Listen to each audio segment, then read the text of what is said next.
Place au symposium de laboratoire Ferring. Thank you. Merci. On démarre le symposium Ferring qui va traiter. Nous avons un conférencier invité. Alors, il s'agit du docteur Dracopoulos, c'est bien vous. Il est professeur au Centre de médecine de la reproduction, ça ne s'appelait pas ZVUB, ça? Ouais. C'est la même chose. À Bruxelles et à l'Université de Bruxelles, il est chercheur, membre et conférencier régulier à l'Echereux depuis 2013. Je pense que vous venez de la Grèce. Oui, je suis originaire de la En Grèce. plus de sa participation dans plus d'une centaine de travaux publiés et présentés, il est reviewer de plusieurs journaux indexés tels que Human Reprod, Fertile Stérile, etc. et impliqué dans plusieurs projets en cours, entre autres endométriose, mauvaise répondeuse, etc. Le docteur Dracopoulos va nous faire une présentation traitant de la prise en charge optimale des hyperrépondeuses. À vous la parole, docteur Dracopoulos. Vous allez parler en français ou en anglais? En français. Ok, parfait. Allez-y. Merci beaucoup. D'abord, j'aimerais remercier Ferring ainsi que le comité d'organisation pour l'invitation. C'est un grand plaisir d'être ici parmi vous. Et puis, je peux dire déjà que la Tunisie, c'est un pays magnifique qui me fait rappeler mon pays d'origine, qui est la Grèce. Donc, on va passer d'obstétrique un peu à la PMA. Je pense que demain après-midi, il y a plusieurs sessions de PMA. Donc, demain, je vais vous parler des mauvaises répondeuses. Je vous attends aussi nombreux.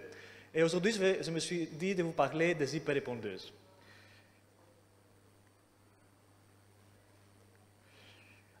Donc, pour les hyperrépondeuses, je pense que vous êtes tous d'accord, les choses sont assez claires.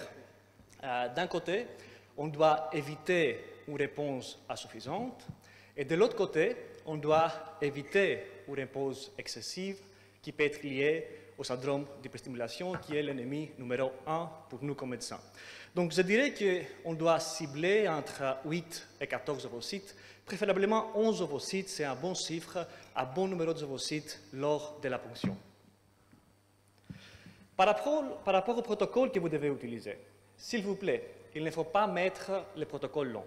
Il faut plutôt utiliser le protocole antagoniste. Pourquoi? Parce que c'est plus confortable pour la patiente, moins d'injection, la durée de stimulation n'est pas longue.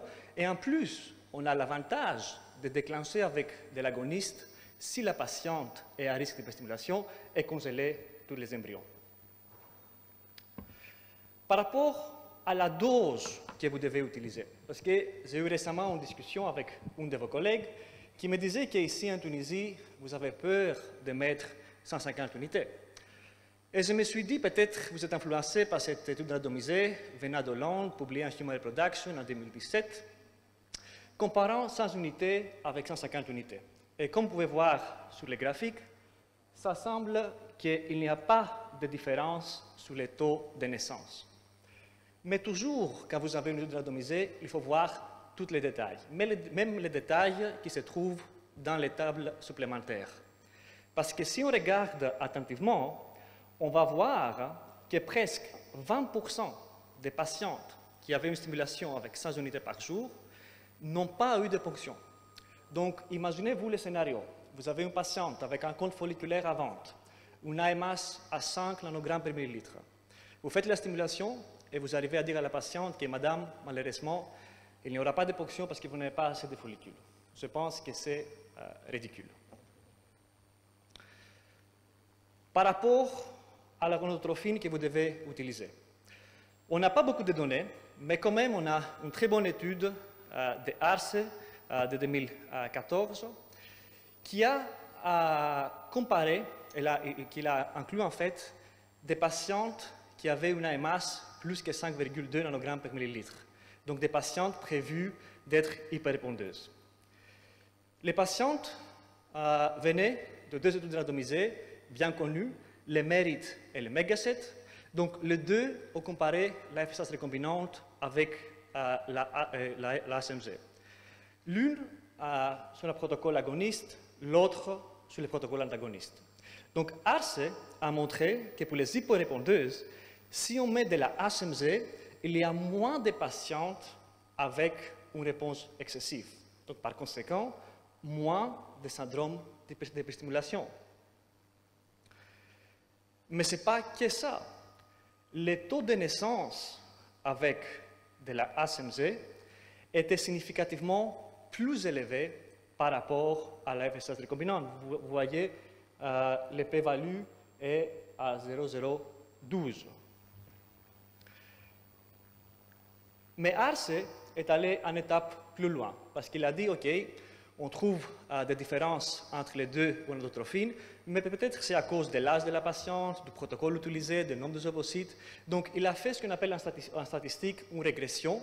Donc, il a ajusté pour l'âge, le protocole, le nombre de ovocytes, en plus la qualité embryonnaire. Et comme vous pouvez voir, après ajustement, la HMG est toujours supérieure par rapport à la FSH recombinante, à ce qui concerne les taux de naissance. En fait, je pense que vous avez déjà entendu que la HMG affecte la qualité embryonnaire. Et ça, c'est vrai, parce que si on prend les données de l'étude de mérite que je viens de mentionner, ça semble en fait que le pourcentage des embryons de top qualité par rapport aux ovocytes recrutés est significativement plus élevé avec l'HMG, ainsi que les taux de naissance liés à ces embryons. Smith, qui vient de mon centre, en 2007, a montré aussi qu'il y a une corrélation positive entre l'HMG, comme vous connaissez l'HMG est un composant de l'HMG, entre les embryons de top qualité et les concentrations de l'HMG. Et en fait, ça semble que c'est l'HMG et pas l'ALH qui est associé avec les taux de naissance. Sur ce graphique, vous voyez les taux de naissance reste stable avec les concentrations de l'AS. Par contre, il y a une augmentation sur les taux de naissance avec les concentrations de l'HG. Je pense que c'est un message assez important. Donc, l'HMG peut affecter la qualité embryonnaire avec plusieurs mécanismes. D'abord, l'HMG peut augmenter les androgènes au niveau sérique et intrafolliculaire. Et comme vous connaissez, les androgènes peuvent augmenter l'expression des récepteurs de FSH ainsi que le nombre de follicules. Ça a été montré sur cette petite étude randomisée où ils ont ajouté de l'HG lors de la stimulation. Et comme vous pouvez voir, les androgènes au niveau sérique augmentent avec la dose de l'HG. La même chose au niveau intrafolliculaire, il y a une augmentation au niveau des androgènes avec la dose de l'HG. Si on compare l'HMG avec la FSH recombinante, de nouveau, comme vous pouvez voir, les androgènes sont plus élevés avec la HMG. En plus, il y a des études génétiques moléculaires qui ont montré que la HMG peut aussi affecter l'expression génétique sur les cellules de granulosa, et ça semble que certains gènes sont plus exprimés avec la HMG par rapport à la FSH recombinante. La même chose au niveau mitochondrial, plus de gènes exprimés avec la HMG qu'avec la FSH recombinante. Finalement, l'HMG peut aussi affecter l'expression génétique au niveau des cellules de cumulus, et on sait que les cellules de cumulus ont un rôle important en fait pour la maturation, la qualité et le développement embryonnaire. Et maintenant, j'aimerais vous parler d'un autre sujet qu'on voit souvent dans notre pratique clinique, c'est l'histoire de progestérone. On a cette méta-analyse de Venetis de 2013, que vous voyez dans tous les congrès, qui a montré en fait qu'il y a un effet négatif en fait de progestérone si on mesure la progestérone les jours de déclassement entre la progestérone et les taux de naissance. Et puis ce qu'on fait dans la clinique, c'est que si on a une patiente avec une progestérone plus qu'1,5 nanogrammes par millilitre, on préfère congeler les embryons. Pourquoi? Parce qu'on pense que l'effet négatif est médié à travers l'endomètre. Et ça, c'est vrai. Mais actuellement, on a de plus en plus de données qui montrent que la progestérone peut avoir un effet négatif aussi sur la qualité embryonnaire. Ça, c'est une étude rétrospective large venant de mon centre à Bruxelles, qui a montré en fait que les patientes qui ont progestérone plus que 1,5 nanogrammes par millilitre, donc une progestérone élevée les jours de déclassement, ils ont un taux d'utilisation qui est plus bas par rapport aux patientes avec une progestérone normale. Le taux d'utilisation est défini comme le nombre total des embryons transférés sur les cycles frais plus congelés, divisé par le nombre des ovocytes fertilisés. La même chose sur les taux de naissance cumulatifs. Vous voyez la ligne grise. Les patientes avec une progestérone élevée, ils ont moins de chances cumulativement d'avoir un bébé par rapport aux patientes avec une progestérone normale. Si on compare l'HMG et la FSH recombinante, on voit que le taux de progestérone est plus bas avec l'HMG, donc on a moins, donc l'incidence de progestérone élevée est plus bas avec de l'HMG. Et à ce point-là, j'aimerais vous présenter aussi une large étude randomisée, donc on attend la publication dans les mois qui suivent. Une étude randomisée qui a été faite sur les hyperrépondeuses et qui a comparé en fait la HMG avec les FSH recombinantes sur des patientes stimulées avec un protocole antagoniste qui avait le transfert d'un seul blastocyste. C'est le MEGA7-HR. Donc, 6 à 20 patientes randomisées, donc une très large taille d'échantillon, qu'on voyait âge entre 21 et 35 ans, BMI 18-30 et AMH plus que 5 nanogrammes par millilitre. Donc des patientes prévues d'avoir une réponse élevée. Le but principal, c'était de montrer des non-infériorités de la HMG par rapport à la FSH recombinante, mais il y avait aussi des résultats secondaires qui étaient très intéressants, comme vous allez voir. Donc par rapport au but principal, l'étude a montré que le taux de grossesse est similaire entre l'HMG et la FSH recombinante. Par contre, il y avait moins de patientes qui ont fait une fausse couche avec de l'HMG. Et en plus, le taux de syndrome d'hyperstimulation était significativement plus bas avec la HMG. Ça, c'est, je pense, assez important. Et l'année passée, au congrès de la Société américaine de médecine de la reproduction, les auteurs ont présenté aussi les résultats cumulatifs. Donc d'abord, ils ont trouvé que la FSH recombinante peut donner plus de ovocytes, mais après, comme vous voyez dans les graphiques, ça semble que le taux de naissance cumulatif est similaire entre HMG et FSH recombinante. Et puis ils ont cherché pour trouver une explication. Et l'explication se trouve sur les fausses couches. Parce que comme vous pouvez voir, le taux de fausses couches, soit sur les cycles frais, soit sur les cycles congelés suivants, est plus élevé avec la FSH recombinante, quelque chose qui peut expliquer de nouveau le rôle de l'HMG sur la qualité embryonnaire. Donc, je vais arriver aux conclusions de ma présentation. Je dirais que l'HMG donne une stimulation varienne avec moins de complications, surtout au niveau des syndromes d'hyperstimulation, mais aussi sur l'incidence de l'élévation de progestérone, sans compromettre l'efficacité sur les hyperrépondeuses. Comme j'ai dit avant, les syndromes d'hyperstimulation est moins fréquent avec la HMG.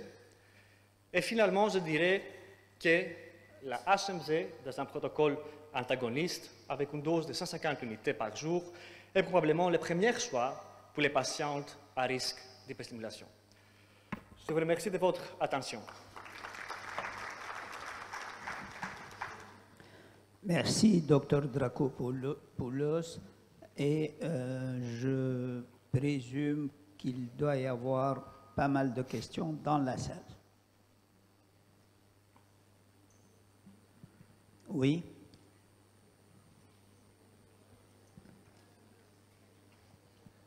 Merci, Dr Dracopoulos, pour votre excellente présentation. En fait, j'ai quelques questions par rapport à la progestéronémie le jour du déclenchement. Comme vous savez, il y a plein de... On peut aller de 1,5 à 2.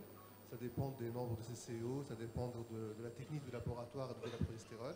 Et surtout, je connais le papier de Ribeiro, de votre livre, qui est génial, mais il y a aussi le papier de Peter Maiden sur 60 000 cycles, où il a démontré que l'effet de la progestéronémie sur la qualité ovocytaire et embryonnaire peut diminuer avec le frisol, et en utilisant ces embryons chez des patientes tonneuses, et qu'il n'y avait pas vraiment d'altération de la qualité ovocytaire. Les deux travaux, les deux études sont rétrospectives. Il n'y a pas jusqu'à maintenant des travaux prospectifs, en tout cas randomisés dans ce sens-là, mais en tout cas on reste toujours perplexe par rapport à la progestéronémie sur la qualité ovocytaire et la qualité embryonnaire qui en découle. Qu'est-ce que vous en pensez? Je suis d'accord avec vous. Hein. On a peu d'études, surtout rétrospectives, qui ont été faites sur les patientes infertiles. Quelques-unes venant d'Espagne, en fait. On a 3-4 au total qui ont montré un effet négatif des progestérone sur la qualité embryonnaire. Mais je suis d'accord avec vous qu'on n'a pas beaucoup de données. Pour supporter un effet négatif de progestérone sur la qualité embryonnaire. De toute façon, on sait qu'il y a un effet négatif sur la réceptivité endométriale, là il n'y a pas de doute. Mais pour la qualité, je suis d'accord qu'on a peu d'évidence pour l'instant, et surtout venant des études rétrospectives. Merci beaucoup. Ok, je peux vous poser une question concernant, là vous avez évoqué la possibilité d'une mauvaise qualité embryonnaire, mais sans que l'on ait de preuves pour expliquer le taux de fausse couche plus élevé. Ça me paraît assez cavalier de passer à dire c'est la qualité embryonnaire. Est-ce qu'il y a des arguments qui supportent cette idée? Bon, les arguments viennent surtout de l'étude précédente des mérites là, qui s'est présentée, qui était une étude randomisée, qui a été beaucoup analysée par Zib en 2007 et par Smith, qui a clairement montré qu'avec la HMG, en fait, les pourcentages des embryons de top qualité par ovocyte recrutés étaient plus élevés avec la HMG. Donc, on a d'évidence déjà qui date de 2007, qui a montré un effet positif de la HMG sur la qualité embryonnaire. Après, par rapport au mécanisme, pourquoi ça se passe comme ça, on a parlé en fait du rôle des androgènes et après de quelques études génétiques là. Mais bien sûr, on a besoin encore d'évidence pour plutôt explorer en fait les mécanismes par lesquels l'HMG peut affecter la qualité embryonnaire. Oui. Merci. Je vous remercie pour votre exposé. Je voulais savoir qu'on a bien compris, bien retenu qu'il y a un effet plutôt favorable de l'usage des HMG concernant la qualité embryonnaire, le taux de naissance, la moindre incidence des avortements spontanés précoces, etc. Ma question, est-ce que hors FIV, si on envisage une ISC par exemple, est-ce que c'est valable d'utiliser plutôt les HMG que la FSH recombinante? Donc, selon les études qui existent pour les inséminations, en fait, donc pour les inséminations stimulées, selon les dernières Cochrane Review, il n'y a pas de différence entre la FSH recombinante et la HMG en dehors des FIV. OK, en dehors des FIV, donc pour les IAC. Y compris chez les femmes un peu âgées, au-delà de 38 ans? Par rapport à cette question, donc l'évidence est controversée. Il y a surtout des études qui ont été faites chez les patientes qui ont eu la FIV. D'accord? Donc, ils ont eu la FIV. On n'a pas vraiment de données par rapport au rôle de l'HMG chez les patientes âgées qui font des inséminations. C'est une bonne question, mais on n'a pas actuellement d'évidence. D'autres questions? Oui. Bonjour. Bonjour. Je voudrais vous remercier pour la clarté de votre présentation.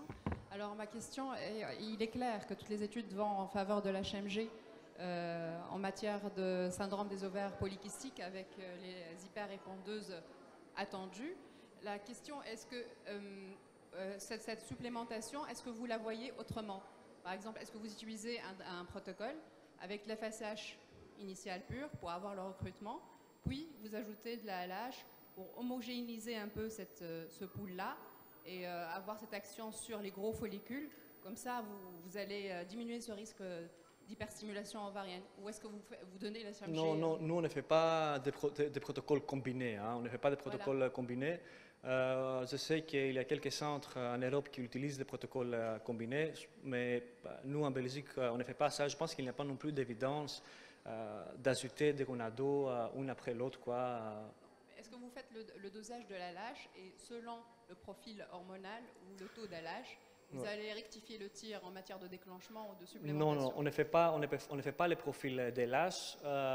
On mesure la LH pendant la stimulation. Et aussi, je pense que c'est important de mesurer la LH les jours du déclenchement. Mais il y a aussi l'étude, c'est une méta-analyse de Grisiger de 2012, RBM Online, qui a montré en fait que le taux de LH pendant la stimulation n'est pas associé au taux de naissance. Ça a déjà été montré. Le déclenchement, pour que vous ayez un déclenchement efficace. Oui, si on a avec l'agoniste, exactement.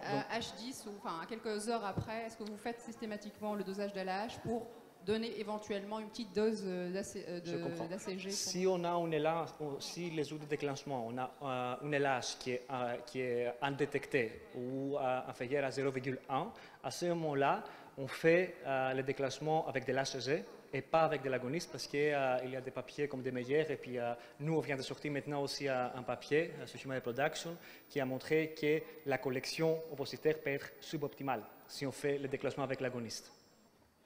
Merci. Ici. Oui.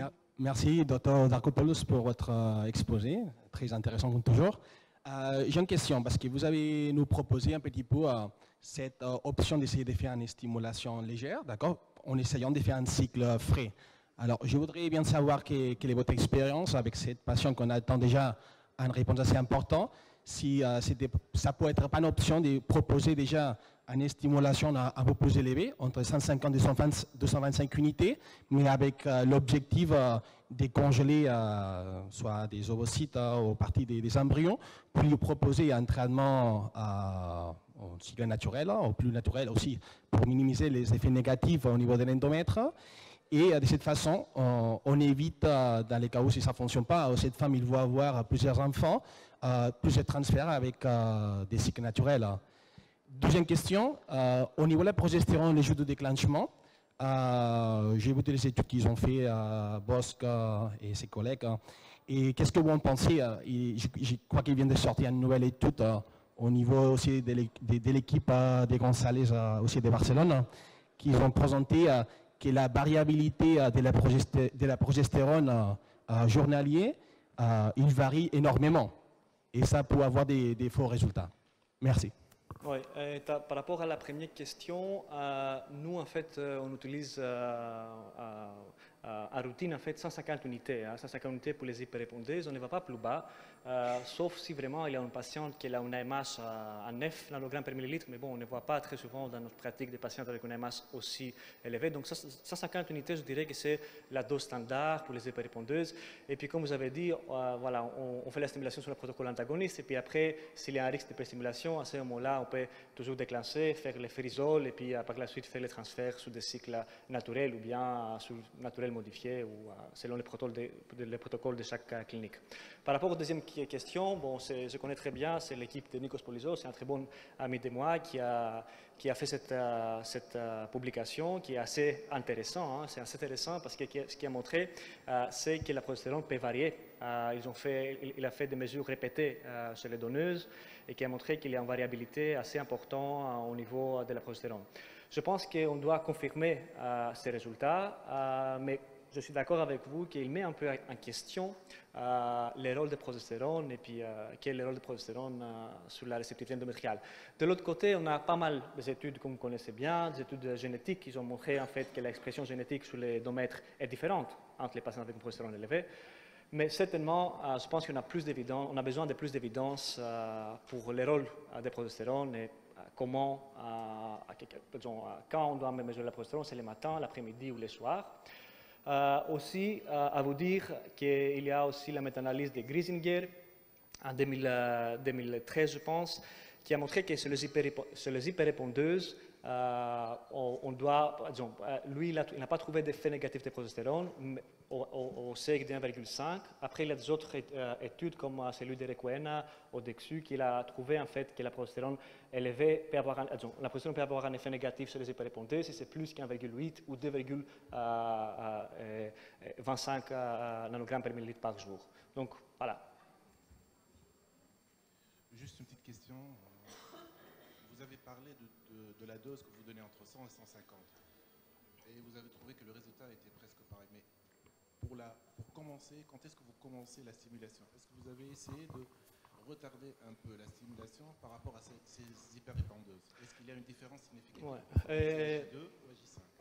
Oui, nous on commence en fait la stimulation entre J2 et J4. Hein. Donc ça c'est la stimulation qu'on appelle conventionnelle. Après, si vous commencez plus tard, on parle d'une mild stimulation. Hein. Après, c'est un début retardé. Je pense qu'il n'y a pas de raison de mettre un mild stimulation en 2019. Quoi. Donc, non, le but, c'est quand même de faire le recrutement folliculaire aussitôt que possible. Donc, non, moi, je ne proposerai pas, en tout cas, un mild stimulation sur les hyperrépondeuses. D'autres questions? Alors, s'il n'y a plus de questions, il ne me reste plus qu'à vous remercier pour cette très belle présentation et pour l'animation du débat qui s'en est suivi. Je vous remercie et à plus tard. Merci beaucoup et à demain. Merci.